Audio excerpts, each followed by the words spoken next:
Christmas. Amén. Buenas tardes, iglesia. Wow, yo siento que la iglesia está muy animada, amén. Volvieron a la conferencia en llamas para Dios. Pero no sé ustedes si repararon, pero estamos en un lugar nuevo. Sí. Amén. No estamos en el hotel de siempre, amén. Pero ese es un gran lugar, ¿no? Es un lugar muy chévere, ¿no? Y básicamente es muy chévere que todos nosotros queremos tener grandes cosas.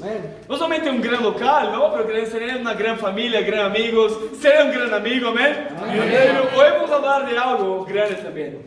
Hoy vamos a hablar sobre construyendo una gran iglesia. ¿Qué libro vamos a inspirarnos para tener esa esencia de la iglesia de Dios? ¿Qué vamos a hacer que los domingos, todos juntos como familia, vamos a estar estudiando juntos el libro de Hechos, amén? Entonces en cada domingo vamos a estar estudiando algunos capítulos. Entonces yo quiero animarlos, amén, que va a ser un libro, va a ser una jornada increíble, empezando hoy, amén. Entonces, el libro de Hechos es muy interesante porque el libro de Hechos nos muestra el estándar de qué significa un verdadero discípulo de Jesús. Entonces, el libro de Hechos básicamente nos muestra qué ejemplo Dios nos llama a tener como seguidores. Entonces, en la Biblia, para entendermos mejor la Biblia, el Nuevo Testamento, debemos entender muy profundamente el libro de Hechos. ¿Por qué? Porque el libro de Hechos es la historia cronológica desde el inicio de la iglesia del primer siglo. Entonces, si yo no entiendo Hechos, yo no voy a entender las epístolas. Yo no voy a entender Efesios. Yo no voy a entender Filipenses. Yo no voy a entender Gálatas. Porque todas esas iglesias fueron inauguradas durante el tiempo de Hechos. Increíble, ¿no? Amén. Entonces, la historia de la iglesia de Éfeso, la historia de la iglesia de Tesalonicenses, la historia de la iglesia de Gálatas está en el libro de Hechos. Entonces, yo no sé ustedes, pero estoy muy animado para empezar esa jornada juntos, amén. Dame un poco de contexto. Hechos, más conocido como Hechos del Espíritu, ese es el nombre conocido en verdad, Hechos del Espíritu, porque miramos el Espíritu moviendo la iglesia poderosamente. O Hechos de los Apóstoles, y es como tenemos en la Biblia hoy, Hechos de los Apóstoles. Hechos fue escrito por Lucas, que Lucas escribió también, Lucas, amén.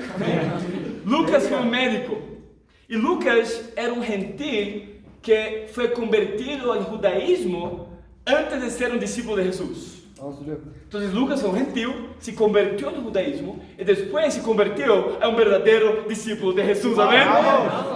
Entonces Lucas era un médico, pero después Lucas se tornó un poderoso evangelista. ¿Y para quién es el libro de Hechos? Entonces, Hechos capítulo 1, versículo 1, para entender. ¿Está conmigo? Sí. Vamos, estoy muy animado para esta tarde, amén. Hechos 1, versículo 1 dice: estimado Teófilo. Hechos 1, versículo 1. Contigo, hermano. Estoy muy emocionado para empezar ya, amén. Vamos. ¿Está conmigo también? Amén. Hechos 1, versículo 1. Carmen dice: estimado Teófilo, en mi primer libro, ¿qué libro es ese? Lucas. Me referí a todo lo que Jesús comenzó a hacer y enseñar, hasta el día que fue llevado al cielo, luego de darles instrucciones por medio del Espíritu Santo a los apóstoles que había escogido. Es exactamente como termina el libro de Lucas, amén. Entonces, acá habla sobre estimado Teófilo. ¿Tú quién es Teófilo? Teófilo es un dispositivo literario que Lucas utiliza. ¿Por qué? Teo significa Dios, filo, amigo. Entonces, un dispositivo literario que Lucas utiliza para todos los amigos de Dios, amén. Entonces, muchos hablan que Hechos es una continuación de Lucas, como Lucas parte 2. Y en parte sí, porque cuando Hechos habla del Evangelio, ¿qué es el Evangelio? La vida, la muerte y la resurrección de Jesús. Eso, el Evangelio, los principios, las enseñanzas espirituales, todo eso está en el libro de Lucas. Entonces, cuando habla en Hechos 8 del eunuco etíope y Felipe, ¿acuerdas de eso? Sí. Cuando Felipe le predica el Evangelio, ¿qué está predicando? La vida de Jesús. ¿Y dónde está la vida de Jesús? En Lucas. Entonces yo pienso mucho, Felipe predicando para el Luca Etíope, Lucas 9, niegue a sí mismo y cargue su cruz diariamente. Felipe predicando el Evangelio, Lucas 14, es imposible ser un seguidor de Jesús si amamos a nuestros familiares primero. Mira increíble eso, eso es predicar el Evangelio, amén. Contigo. Entonces, y para entender un poquito más, en Hechos capítulo 1, versículo 3. Después de padecer la muerte, se les presentó dándoles muchas pruebas convincentes de que estaba vivo. Durante 40 días se les apareció y les habló acerca del reino de Dios. Una vez, mientras comía con ellos, les ordenó, no se alejen de Jerusalén, sino esperen la promesa del Padre, de la cual les he hablado. Juan bautizó con agua, pero dentro de pocos días ustedes serán bautizados con el Espíritu Santo. Entonces, los que estaban reunidos con él le preguntaron, Señor, ¿es ahora cuando vas a restablecer el reino de Israel? No les toca a ustedes conocer la hora ni el momento determinado por la autoridad misma del Padre. Les contestó Jesús, pero cuando venga el Espíritu Santo sobre ustedes, recibirán poder y serán mis testigos, tanto en Jerusalén como en toda Judea y Samaria y hasta los confines de la tierra. Amén. Yo voy a hablar un poquito de eso, sobre los versículos 3 hasta 7, pero acá en versículo 8, básicamente, Jesús habla, queden en Jerusalén, que ustedes, básicamente, queden en Jerusalén hasta recibir la promesa de mi Padre. ¿Cuál era la promesa que Dios había dado a ellos? Que el reino de Dios iba a llegar a la tierra. ¿Están conmigo? Y sabemos que las profecías desde Isaías 2, 750 años antes de Cristo, habló que el reino de Dios llegaría en Jerusalén. ¿En quién iba a estar reunido en ese momento? Todas las naciones. Y Hechos 2 exactamente lo que pasa. Pero yo voy a explicar un poquito después sobre eso. Pero en versículo 8 la Biblia dice, Jesús habla, pero cuando venga el Espíritu Santo sobre ustedes, miren increíble, ustedes serán mis testigos. ¿Sabe? El Espíritu Santo, Dios va a equiparnos con el Espíritu Santo para cumplir con la misión que Dios puso en nuestros corazones. Pero el libro de Hechos está dividido exactamente como Jesús habla acá en versículo 8. Ustedes son mis testigos tanto en Jerusalén como Judea, Samaria y hasta los confines de la tierra. Entonces, como vamos a estudiar todos los domingos, ya dando una idea panorámica de ese libro, del capítulo 1 hasta el capítulo 8 de Hechos, los discípulos están en Jerusalén, Judea. Después de capítulo 8 hasta capítulo 10, ellos llegaron a Samaria, amén. Y capítulo 10 en adelante, está en todos los pueblos, que son todos gentiles, todo el mundo, y miramos el final del libro de Hechos, Pablo queriendo llegar hasta César y predicar el Evangelio para César. ¿Por qué? Porque Pablo sabe, si le llega hasta César, si le llega hasta Roma, ele llega a todas las naciones. Y fue exactamente lo que pasó, amén. Entonces, en Colosenses 1 es interesante, pero no está para allá, pero 32 años después que la iglesia empezó. ¿Y cuando la iglesia empezó? Hechos 2. Pablo habla que toda la criatura debajo del cielo ha escuchado del Evangelio de Dios. Amén. ¿Sabe? Ellos construyeron la gran iglesia y era la iglesia de Dios. Y en esa serie de estudios los domingos, yo quiero animarlos a tener esa misma convicción con sus hermanos y hermanas del primer siglo de cómo construir una gran iglesia. El primer punto de cómo construir una gran iglesia, siendo obedientes a la gran comisión. Mateo 28, versículo 18. Algunos no conocen, ¿no? Pero Mateo 28, versículo 18. Obedientes a la gran comisión. Vamos a leer ahora la gran comisión, o sea, no es la gran sugerencia de Jesús. No es una gran idea bonita. Es la gran comisión. Jesús habla acá, versículo 18. Jesús se acercó entonces a ellos y les dijo: se me ha dado toda autoridad en los cielos y en la tierra. Por tanto, vayan discípulos de todas las naciones, bautizándolos en el nombre del Padre, del Hijo y del Espíritu Santo, enseñándoles a obedecer todo lo que les he mandado a ustedes. Les aseguro que estaré con ustedes siempre hasta el fin del mundo. ¿Sabe? Como discípulos, nosotros compartimos la misma misión, el mismo propósito, el mismo sueño de Jesús. De ser discípulos de todas las naciones. Es increíble que algunos discípulos de acá tuvieron el privilegio de ir para la conferencia sudamericana en Brasil, amén. Y fue increíble estar en esa conferencia porque La conferencia tuve discípulos de muchas partes del mundo. Pero sabe, por más que hay gobernantes diferentes, culturas diferentes, idiomas diferentes, personas con personalidades totalmente diferentes, hablamos un mismo idioma. Pero ¿cómo eso es posible? Porque tuve todos con el mismo propósito, el mismo sueño de Jesús, de ser discípulos de todas las naciones. ¿Sabe? Tal vez Dios te dio talentos, muchos talentos, tal vez talentos académicos, tal vez talentos artísticos, tal vez talentos para ser médico, tal vez talentos para jugar algún deporte. Dios tal vez te dio muchos talentos, pero eso que el mundo religioso no entiende. Que esos talentos básicamente confunden con el propósito de Dios, y no. ¿Sabe? Todo discípulo tiene un mismo propósito, la misma misión, que es la gran comisión, no es la gran sugerencia, la gran comisión de ser discípulos de todas las naciones. Y sabe, el mundo religioso piensa diferente. No, eso es muy chévere, pero es que yo ya tengo mi propósito es ser médico. Mi propósito de vida es jugar un deporte, porque Dios me dio talentos y es eso que Dios quiere conmigo. No es eso. Dios te dio talentos para tú vivir la gran comisión, no para tú justificar su falta de obediencia a la gran comisión. ¿Sabe? La única cosa que va a traer esperanza, la única cosa que va a cambiar ese mundo, no es las marchas que van a tener ahora. No es el político, la gobernanza de Colombia cambiando. No es su familia cambiando.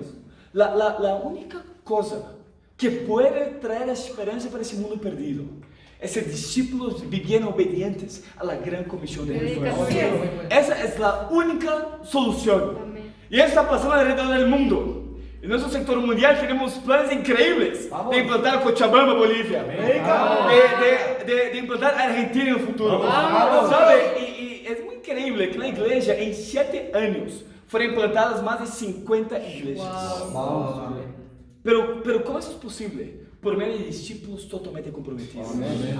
No importa si tiene un equipo de 2 personas, no importa.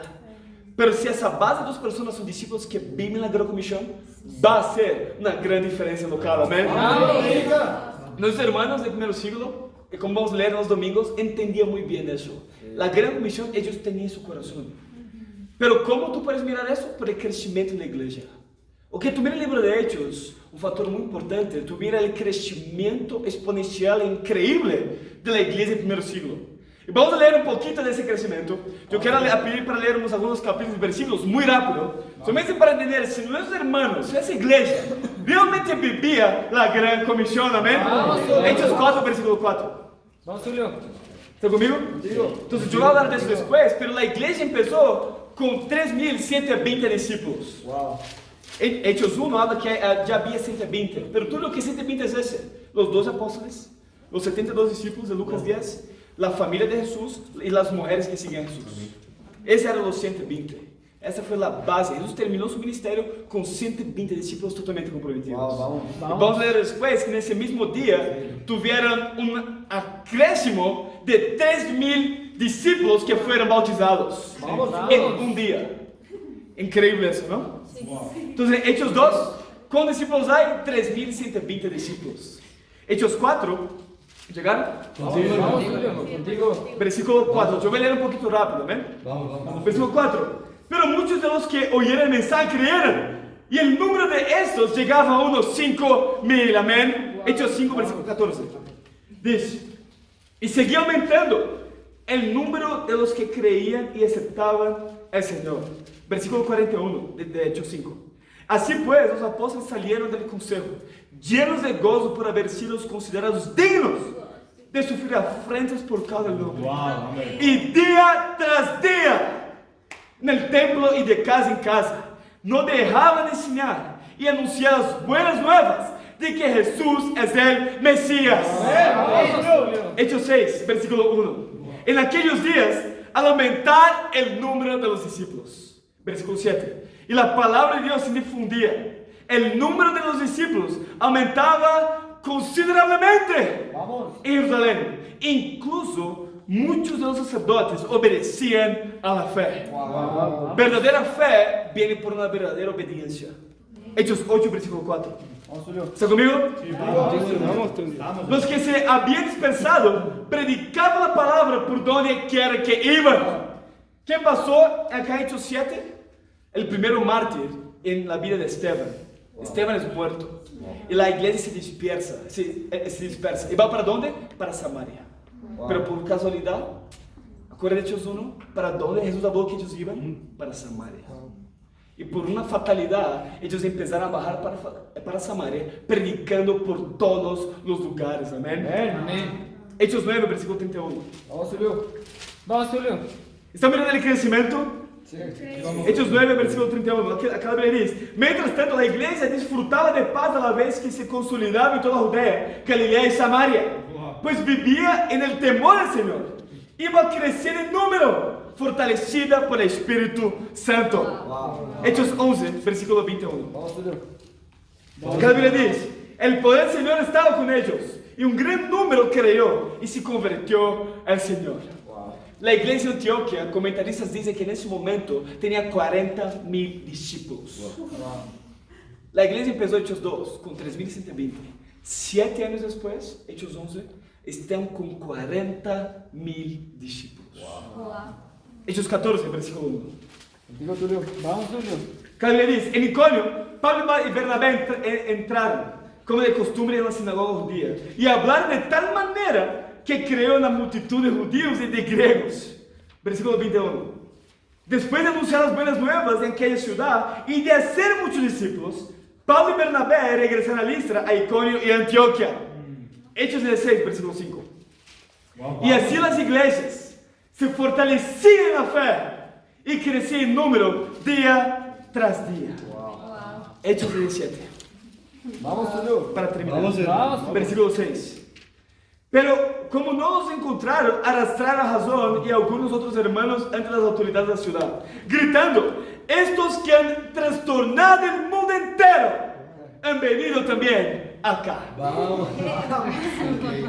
¿Cuál es la reputación de los discípulos? Ustedes están trastornando el mundo entero. En la versión amplificada dice: ustedes transformar el mundo de punta a cabeza. ¿Cómo que habla eso? De patas arriba. De pies a cabeza. De patas arriba. De parte arriba. Sí. Patas arriba. ¿Eso? Sí. Claro, patas arriba. ¿Me pareció o qué? Esa versión. Esa versión amplificada de la Biblia dice: estos que han hecho del mundo de patas arriba han venido hasta acá. Vamos. ¿Sabe? Como discípulos, tú no vas a tener una buena reputación. ¿Cuál era la reputación que los discípulos tenían? Ustedes están trayendo problemas por todo el mundo. Vamos. ¿Sabe? Nuestro hermano del primer siglo, tú vas a mirar ese crecimiento hasta el final de Hechos. Y de Hechos que salió de la iglesia de Éfeso, después que salió de Roma, después que salió de Gálatas. ¿Sabe? Ellos construyeron una gran iglesia porque cada discípulo de Jesús vivía obediente a la gran comisión. Y una pregunta que yo quiero hacer para nosotros, y una pregunta que yo quiero que tú lo hagas para sí mismo, en todos los domingos, para entender cómo construir una gran iglesia y dónde está su corazón. Si todos en la iglesia fueran como yo, ¿qué tipo de iglesia sería? Sería una iglesia que daría mucho fruto para Dios, que tenía muchos estudios bíblicos, que compartía mucho su fe. Sería una iglesia conocida por su pureza, con los hermanos y hermanas. Sería una iglesia conocida por la unión, independencia sin sol o lluvia, que está siempre unido. ¿Sabe? Si todos en la iglesia fueran como yo, ¿qué tipo de iglesia sería? ¿Con qué frecuencia estaríamos reunidos? ¿Con qué frecuencia estaríamos compartiendo nuestra fe? ¿Con qué frecuencia estaríamos animando los unos a los otros?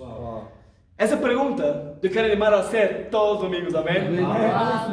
Y volvendo para Hechos capítulo 1. Digo. Hoy está haciendo una introducción, amén, de Hechos 1 y 2. Vamos, Tulio.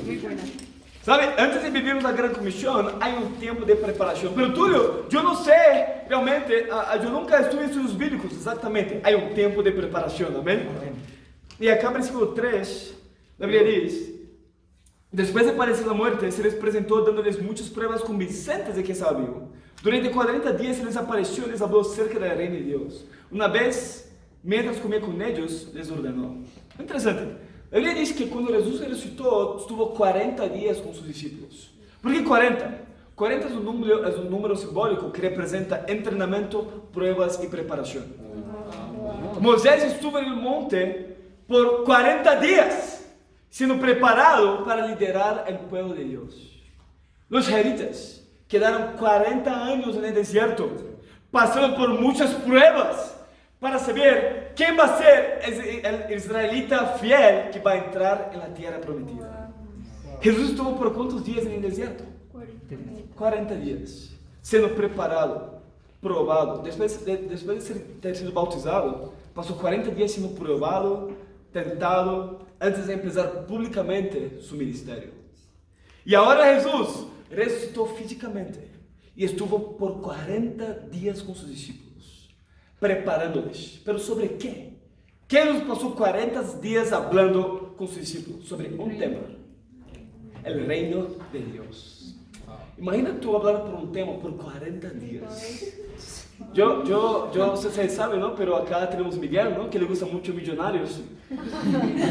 Millonarios siempre que puede, Miguel siempre que puede habla de Millonarios, ¿no? pero ¿sabe? Yo escucho a Miguel un día, ¿no? De Millonarios. 2 días también, 3 días más o menos, ¿no? Pero imagina 40 días Miguel hablando sobre Millonarios. Un poquito enfermo, ¿no? Necesita ayuda psicológica. Pero mira eso, Jesús estuvo 40 días hablando sobre el reino de Dios. Jesús quisiera que los discípulos entendiesen plenamente lo que es el reino de Dios. Claro que sí. Por eso, sabe, conocemos estudios bíblicos. Hoy en día cuando estudiamos con personas como religiosas, hablamos, wow, y muchos hablan, sí, el reino de Dios. Yo hablo como, ¿qué para ti es el reino de Dios? Personas, sí, es del cielo. El reino de Dios ya llegó, pero no existe más. Y sabe, y esa es una convicción tan importante que debemos tener. Amén. ¿Sabe qué es el reino de Dios y cuándo llegó? Si yo no sé eso, ¿sabe? Yo no voy a saber responder a las preguntas más importantes de mi salvación. Wow. Predicando Dios. ¿Sabe? Para entender un poquito, nosotros entendemos que el reino de Dios llegó en Hechos 2. ¿Con quién? Con Pedro. ¿Por qué Pedro, Tulio? ¿Quién tenía las llaves del reino de Dios? Pedro, ¿amén? Pero para entender un poquito más de ese reino, vamos para Daniel capítulo 2. Vamos, Tulio. Daniel capítulo 2. ¿Está conmigo? Sí, vamos.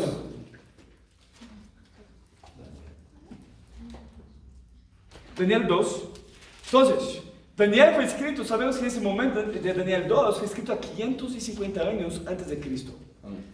Entonces, Daniel capítulo 2, ¿qué pasa? Es que Nabucodonosor, el rey de Babilonia, tiene un sueño.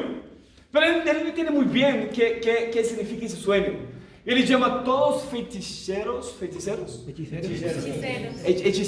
y adivinos para venir a su palacio.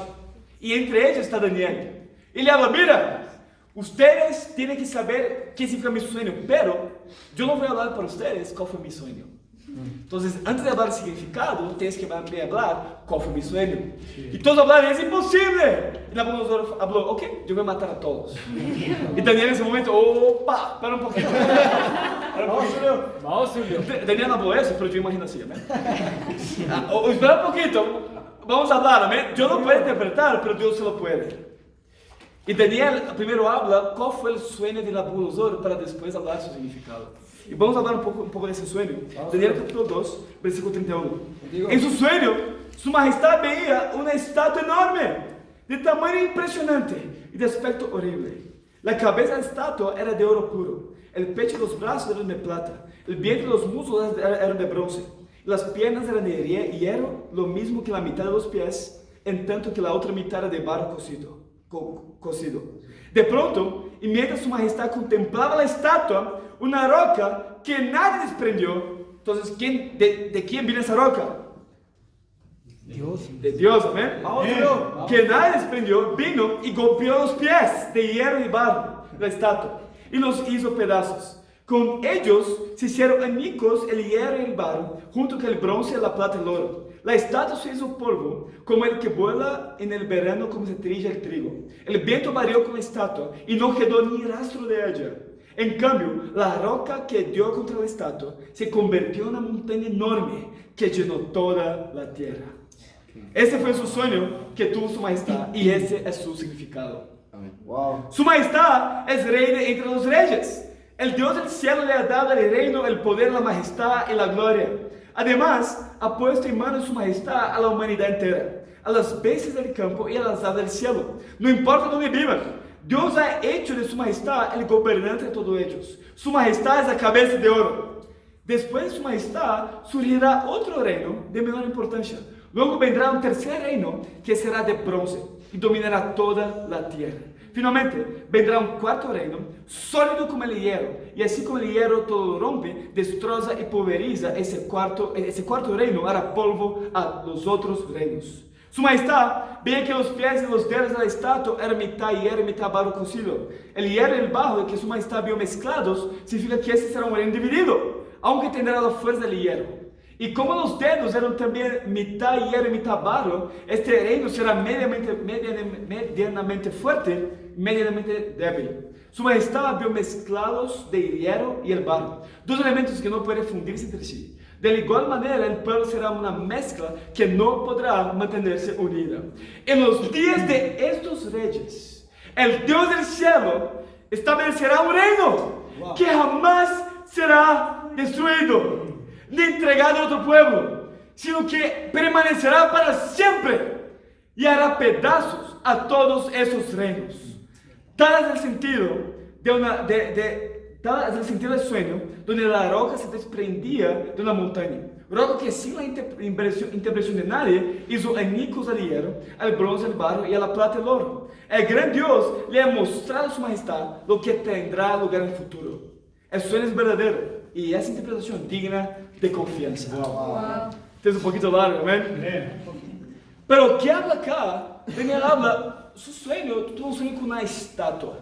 Y esa estatua está dividida en elementos. La cabeza de oro, el pecho y brazo de plata, el vientre, los muslos de bronce, la pierna con el pie a mitad de barro y hierro. Y dice que mientras tú contemplabas esa estatua, vino una roca que chocó en los pies y derrubó todos esos reinos. Y eso se tornó una montaña enorme que llenó toda la tierra. ¿Y qué significan esos elementos? Daniel habla, usted es la cabeza de oro. Entonces esos elementos son reinos. Después de ti vendrá un otro reino.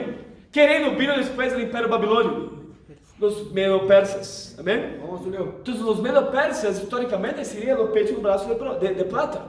Pero después de ellos vino un otro reino de un rey que quedó conocido mundialmente por primera vez, que fue Alejandro el Magno, ¿amén? Que lideró Grecia a Macedonia. Y después de eso vino un cuarto reino que destruyó los griegos, que fue los romanos. Los romanos querían los pies. ¿En qué parte de la estatua Daniel habla que esa roca chocó en la estatua? En los pies. O que Daniel está hablando? Está hablando que en el momento del imperio romano, esa roca vendría, que iba a destruir todos los reinos, iba a construir un reino que sería eterno. Un reino que iba a permanecer para siempre. Amén. Increíble. Amén. 550 años antes de Cristo. En Hechos 1, Hechos 2, es el momento que ese reino empieza. Ese reino que Daniel está profetizando acá, empieza exactamente en Hechos capítulo 2. Amén. Amén. ¿Cuál es la finalidad de ese reino? No solamente ellos miramos eso, pero en Daniel, ¿cuál es la finalidad de ese reino? Llenar toda la tierra. Amén. ¿Sabe? Para construir una gran iglesia, debemos entender el reino de Dios y ser obedientes a la gran comisión. Wow, vamos, Julio. ¿Sabe? Lo que estamos mirando acá en ese sitio que empezamos hoy, amén, el primer día. Contigo. Vamos, Julio. Vamos, hermano. El sueño de cada discípulo tiene que ser de traer, entender que nosotros fuimos salvos para salvar. Sí. Amén. Nosotros no fuimos salvos para quedar vivir nuestras vidas egoístas y orgullosas. Fuimos salvos para vivir la gran comisión. Yo quiero preguntar, ¿qué las personas que tú estás estudiando la Biblia? ¿O con quién han compartido su fe esta semana? ¿O personas saben de su identidad? ¿Saben que tú eres un verdadero discípulo de Jesús? Vamos, Julio. ¿Sabe? Tú puedes hablar de 3 personas que tú personalmente estás ayudando a vivir como discípulos. El llamado para nosotros como iglesia para construir una gran iglesia debemos ser obedientes a la gran comisión. Amén. Amén. Mi segundo punto está en Hechos capítulo 2. Vamos. Para construir una gran iglesia también debemos vivir y predicar una gran mensaje, ¿amén? Vamos. Entonces, mi segundo punto, una gran mensaje. Vamos, hermano, contigo. ¿Cuál es la mensaje de Pedro que va a inaugurar el reino de Dios? ¿Cuál fue la mensaje de Pedro para todos los judíos que vinieron de todas las naciones del mundo? Muy sencilla. Vamos, hermano. Una mensaje muy, pero muy sencilla. Vamos, Julio. Vamos, Julio. Pero la Bíblia fue escrita en base de fundamentos básicos, pero difíciles. Pero básicos. Wow. Nosotros que complicamos. Hechos capítulo 2. Predica, hermano, sí. Vamos, Julio. Gran mensaje. Hechos 2, ¿qué pasa acá? El momento de Pentecostés. ¿Qué es el Pentecostés? Es uno de los 3 festivos judaicos, ¿ven? Primero, ¿cuál es? Pascua. Segundo, Pentecostés. Tercero, fiesta de los tabernáculos. Entonces, ¿qué representa la Pascua judía? Solamente para entender. La Pascua fue el momento que los israelitas en el Antiguo Testamento, por los egipcios, fueron libertados de la esclavitud. Pero ¿cómo ellos fueron libertados de la esclavitud? ¿Acuerdan que básicamente la última plaga que Dios habla para Moisés, mira, habla para cada israelita, matar un cordero y pasarle sangre en la puerta de sus casas. Por esa sangre, en esa misma noche, va a pasar el ángel exterminador y va a pasar por todo Egipto. Y por cada casa que no tenga esa sangre en la puerta, va a entrar y va a matar el primogénito de esa familia. Sí. Y todos los israelitas mataron el cordero y pasaron esa sangre y fueron salvos, amén. Y después fueron libertos de 430 años de esclavitud. Wow. Y sabemos que eso es una realidad física de una realidad espiritual en el Nuevo Testamento. Porque ¿en qué momento Jesús fue muerto? En la Pascua. De la misma manera que en el Antiguo Testamento, los israelitas tuvieron que pasar la sangre en sus puertas para ser salvos. En el Nuevo Testamento para nosotros, por medio del bautismo, nos cubrimos de la sangre de Jesús y nos libramos del exterminio que el mundo va a sufrir un día. Wow. Vamos, Julio. Vamos. Vamos, ¿Sabe? hermano. Es increíble. Wow. ¿Y qué significa Pentecostés? Era el festivo que pasaba 50 días después de la Pascua. Por eso que hablamos de Hechos 1, Hechos 2, tiene más o menos 2 meses, un poquito menos. Pero cuando Jesús murió, después ya es Pentecostés. ¿Está conmigo? Sí, ¿Sí? vamos. Entonces Pentecostés es más conocido como el Día de los Primeros Frutos. Wow. Cuando los judíos de todas las naciones del mundo vendrían para Jerusalén, para el templo de Jerusalén en ese tiempo, y para realmente a celebrar a Dios, para conmemorar los primeros frutos de la cosecha. ¿Está conmigo? Sí, Vamos, vamos. Y en Pentecostés también fue increíble porque tuvieron los primeros frutos, pero no fueron los frutos físicos. En Pentecostés capítulo 2, ellos celebraron los primeros frutos del reino de Dios. Contigo, tú. Vamos. Es increíble. Pero antes de eso, es una gran mensaje. ¿Qué mensaje fue esa? Hechos 2, versículo 36. ¿Está conmigo? Vamos. Imagina, acá hay miles y miles de judíos. Y Pedro predica, versículo 36. Por tanto, sepan bien todo Israel que a ese Jesús a quien ustedes crucificaron, Dios lo ha hecho Señor y Mesías. Cuando oyeron eso, todos se sintieron profundamente tranquilos. No. ¿No? No. Todos se sintieron con la conciencia profundamente tranquila, porque Jesús ya murió, ¿sí? Todos se sintieron profundamente conmovibles. Vamos. Les dijeron a Pedro y a los otros apóstoles: hermanos, ¿qué debemos hacer? Wow, predica. Vamos, Julio. Arrepiéntase y bautícese cada uno de ustedes en el nombre de Jesucristo para perdonar sus pecados. Les contestó Pedro, y recibirán el don del Espíritu Santo. En efecto, la promesa es para ustedes, para sus hijos y para todos los extranjeros, es decir, para todos aquellos a quienes el Señor nuestro Dios quiere llamar. Y con muchas otras razones les exhortaba insistentemente como un buen predicador, amén. Sí, Sálvese de esa generación perversa. Wow. Así pues, los que recibieron su mensaje fueron bautizados, y aquel día se unieron a la iglesia unas 3,000 personas. Vamos, Julio. Vamos. ¿Cuál fue el mensaje? Sépalo bien. Ustedes mataron a Jesús. Wow. Sus pecados, Romanos 3:23, sus pecados mataron a Jesús. O sea, cada persona que está acá hoy sentada tiene una responsabilidad personal con Dios. Tiene una responsabilidad. Nosotros vivimos en una sociedad que queremos huir de responsabilidades. Wow, verdad. Queremos estar más aislados posibles de cobranzas y responsabilidades. Predica, hermano. Sí. Pero tú tienes una responsabilidad, creyendo o no, que sus pecados mataron a Jesús. Wow. Tú puedes creer realmente en eso, y buscar la esperanza para su vida. O tú puedes dejar de escuchar y rechazar y sufrir en su futuro. O que Pedro habla acá, ustedes matan a Jesús, pero Dios lo ha hecho Señor y Mesías. Antes de ser su Salvador, su Mesías, Dios lo ha hecho su Señor, su autoridad. ¿Y cuál fue la gran mensaje de Pedro? Arrepiéntase. Wow. Sencillo, ¿no? Arrepiéntase. ¿Saben cuántas personas que yo estudio la Biblia y piensan que arrepentimiento es sentirse mal y pedir perdón? ¿O entiendes eso? Arrepentimiento. Yo estoy arrepentido de eso. Porque yo me siento mal que yo hice eso. Y yo ya pedí perdón. Ya estoy arrepentido. Eso, amigo, no es arrepentimiento. Eso se llama remordimiento. Es una otra palabra. Es otra cosa. La palabra en griego, arrepentimiento, significa tornarse, cambiarse. Es una vuelta de 180 grados. Si yo iba para acá, yo no voy para acá. Yo voy para allá, amén. Eso es arrepentimiento. No es un cambio de 40 grados. Yo voy a intentar dejar de ser el mal. Yo voy a cambiar un poquito mis tradiciones en mi vida, mis actitudes. Eso no es arrepentimiento. Lo que la Biblia enseña. Arrepentimiento es un cambio de 180 grados. Vamos, ¿Sabe? ¿Qué áreas Dios está llamando a arrepentirse? Nosotros, para construir una gran iglesia, debemos vivir una gran mensaje. Entender que Jesús es. Y que nuestro llamado como discípulos es vivirnos arrepentidos. Muchas veces pensamos en arrepentimiento como algo mal. ¿Sabe por qué mal? Porque somos orgullosos. Sí. Por eso que vemos arrepentimiento como algo mal, porque queremos ser perfectos. No queremos tener fallas. Y cuando alguien te muestra su falla, tú quedas orgulloso y mal con eso. Pero ¿cuál es el problema de eso? Por el orgullo te inhibe de ver el arrepentimiento como un regalo de Dios. ¿Sabe? Arrepentimiento es la gracia de Dios.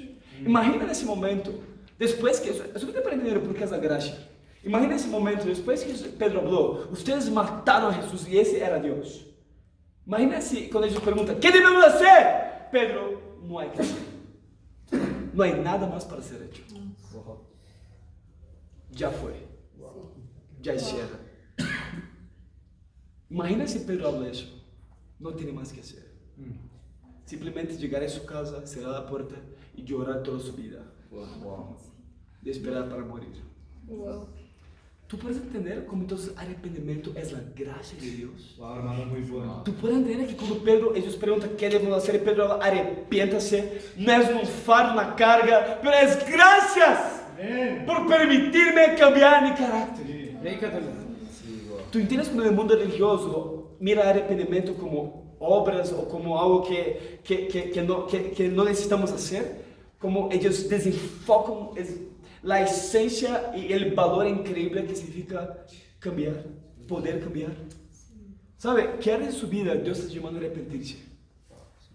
Tal vez son hábitos que te hacen ser indisciplinado. Tal vez son costumbres que tú tienes que no te hacen una mentalidad pura o hablar cosas puras realmente. Tal vez sea su manera de hablar, su manera de vestirse. Tal vez, ¿sabe? Es realmente su evangelismo. ¿Qué áreas Dios te llamando a arrepentirse, a cambiar eso? Tal vez es su orgullo. ¿Sabe? La falta de pedir consejos ya muestra que tú no quieres ser aconsejado por Dios, que tú no necesitas de Dios. ¿Qué áreas Dios está llamando a cambiar 180 grados? Que tú hacías de esa manera, pero vamos ahora a hacer de una otra manera. ¿Está conmigo? Sí, Y si tú eres un discípulo, estás visitándonos hoy, ¿qué te impide de estudiar la Biblia? Vamos ¿Qué realmente te impide estudiar la Biblia? ¿Qué te impide de entender lo que es una relación con Dios y buscarla con todo su corazón? ¿Qué impide? Esa es la pregunta. ¿Sabe? Y para terminar, para construir una gran iglesia es necesario un gran sacrificio. Y vamos a terminar en versículo 42, Hechos 2. ¿Está conmigo? Vamos, hermano. Entonces, ¿cuántos se bautizaron en un día? 3,000. Imagina esto. Nos alegramos mucho con un bautismo. ¿Ven? Yo con el bautismo de Steven. Como increíble fue, amén. Todos muy animados. Yo con el bautismo de Gaby. Es increíble, amén. Imagina 3,000 bautismos en un día. Entonces, ¿cuántos discípulos hay en la iglesia? ¿Son la iglesia? ¿Cuántos? Vamos, ¿cuántos? 3120. 3,120, amén. Muy bueno, muy bueno. La pregunta para... ok. Y para terminar, versículo 42. Vamos. Un gran sacrificio. Se mantenían firmes versículo 41. Así pues, los que recibieron su mensaje fueron bautizados. Y aquel día se unieron a la iglesia unas 3,000 personas. Se mantenían firmes en la enseñanza de los apóstoles, en la comunión, el partimiento del pan y en la oración. Todos estaban asombrados por los muchos prodigios y señales que realizaban los apóstoles. Todos los creyentes estaban juntos y tenían todo en común. Vendían sus posesiones, vendían sus propiedades y posesiones y compartían sus bienes entre sí según la necesidad de cada uno. No dejaban de reunirse en el templo ni un solo día. De casa en casa partían el pan y compartían la comida con alegría y generosidad, alabando a Dios y disfrutando de la estimación general del pueblo. Y cada día el Señor añadía al grupo los que iban siendo salvos. La iglesia de Jerusalén tuvo bautizos diarios. Yo imagino cuando Bogotá empezara a tener bautizos diarios. Vamos. Como Vamos, en una hermano. semana va a tener 7 bautizos. Vamos, Wow. ¿Sabe? Acaba que, imagina eso, 3,000 que unieron-se a la iglesia de Jerusalén. Mira eso, que son los discípulos. ¿Por qué que muchos vendían sus propiedades y posesiones? Porque muchos salieron de Roma, muchos salieron de Grecia, muchos salieron del mundo para buscar a Dios en primer lugar, no tenían nada. Pero los discípulos empezaron a vender sus casas para que los discípulos pudieran atender sus necesidades suplidas. Mira que increíble. ¿Sabe? Por eso que la Biblia habla, cuando buscamos a Dios verdaderamente en primer lugar, nada va a faltarle. Así es. Los discípulos tuvieron que entender que la importancia y la prioridad de estar unidos con la iglesia. ¿A qué punto? De vender todo lo que tenían para ayudar a los hermanos a estar unidos como familia. Y por la unión de ellos, versículo 47 dice que Dios iba añadiendo los que iban siendo salvos. ¿Sabe? Como iglesia, ¿cómo funciona la iglesia? Por medio de grandes sacrificios. ¿En qué área? Para estarmos unidos. Tienes que entender eso. A veces perdemos un poquito ese valor de sacrificio. Porque la iglesia que en Bogotá es increíble, es que tenemos amistades increíbles acá. Una unión que, wow, allá en la conferencia en Brasil, discípulos quedaron muy impactados con la unión entre los discípulos. Hablan, wow, ustedes son una familia increíble. Y sí es verdad. Pero a veces, eso es bueno, pero a veces olvidamos lo más importante. Que sí, nós estamos acá el domingo porque me gusta mucho David. Por más que yo soy querido amigo de David, es mi hermano. Por más que me encanta mucho la amistad de todos, la unión de todos, eso es el más importante que yo estoy acá. Así es. ¿Sabe? Estamos acá por medio de sacrificio. Sí. Y a partir del momento que olvidamos que hay sacrificio, va a ser una lluvia, una circunstancia, que va a ser el motivo principal para no estarmos unidos con la iglesia. Yes. ¿Sabe? ¿Cómo funciona la gran iglesia de Bogotá? Cuando tomaron la decisión de entender que para estar unido tiene sacrificios. Empezó a llover mucho acá hoy, pero muchos vinieron. Acá es muy interesante, el carro de San Andrés, como salieron una cita, ¿no? Con Jesse, vieron para acá y tuvo muchos problemas con el carro de ellos. Parece que dañó algo, ¿no? El carro, no sé qué más pasó. Ellos salieron del carro y, genial, olvidaron la llave dentro del carro y cerraron. Y eso era como las 12:30, yo creo. Y que Andrés habló, me dijo, hermano, yo voy a llamar el cerralero. Cerrajero. O tenía él, ¿no? ¿Cómo sería tu país? Cerradero. Ustedes entenderon, ¿eh? Pero Andrés habló, pero si no llega tiempo, yo dejo el recado acá, yo llamo un Uber y vamos. ¿Y qué pasó? Fue que él llamó y miró que estaba demorando y llamó el Bit. Y cuando el Bit llegó, fue el mismo momento que llegó el muchacho que estaba. ¿Qué pasó? Fue que ellos entraron al carro y vinieron para acá y llegaron a tiempo. ¿Sabe? Se va para Andrés y para Jesse, ¿no? Que estaba allá y hablar, mira, pero qué increíble corazón, ¿no? Va a dar por sacrificio. ¿Sabe? Por sacrificio que estamos acá. Ellos tuvieron que sacrificar muchas cosas para estar acá hoy. Amén. Pero es ese valor que temos que entender como discípulos. Sustento discipulado é por meio de sacrifício. Sabe? Tu nunca vai ter discipulados consistentes todos os dias, dia na semana, se tu não entender o valor do sacrifício. Se tu pões somente a amistad, ok? Então, quando tu sentir herido uma pessoa, tu não vas mais estar junto. Por isso que a igreja de Jerusalém cresceu tanto. Porque eles entendiam, eu vou sacrificar o que seja para estarmos unidos. E, consequentemente, a Bíblia diz que Deus desfrutava da estimação general de Deus. Amén. Tú tienes el corazón de sacrificar lo que sea para estar fiel en los domingos, los servicios de miércoles, los devocionales. Tú entiendes que el principio, por más que la amistad es lo que nos motiva, es verdad. La unión nos motiva, es verdad. Pero abajo de eso hay algo llamado sacrificio. Y sabe, y ellos entendían eso muy bien, los hermanos del primer siglo. Wow. Tú solamente puedes estar sentado acá hoy con la Biblia, poder tal vez tener la oportunidad de tener una relación con Dios, estar unido con Jesús, por medio del sacrificio que Jesús pagó. Nosotros no podemos estar acá o tener una relación con Dios. Jesús no hubiera pagado ese sacrificio, pagó el sacrificio, que fue la cruz. Muy bueno. ¿Sabe qué te impide de estar unidos siempre con los hermanos? ¿O qué te impide? ¿Sabe? O que es como sacrificio? Es algo que hacemos que nos hace depender del Espíritu Santo.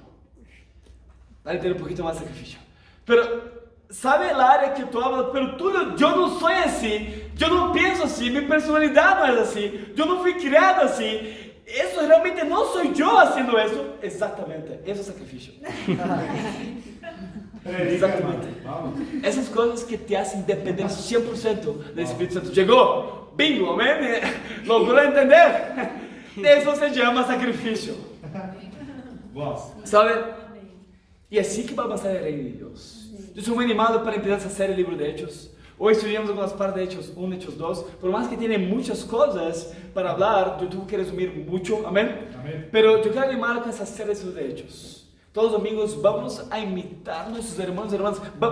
Vamos a conectar con el corazón de ellos. Que tuvieron que construir una gran iglesia, que tuvieron impacto mundial. Sí, Y hermano. puedes ser seguro que con un corazón siendo obediente a la gran comisión, viviendo un gran mensaje y con grandes sacrificios, vamos a impactar Bogotá para la gloria de Dios y para Dios la gloria. Amén.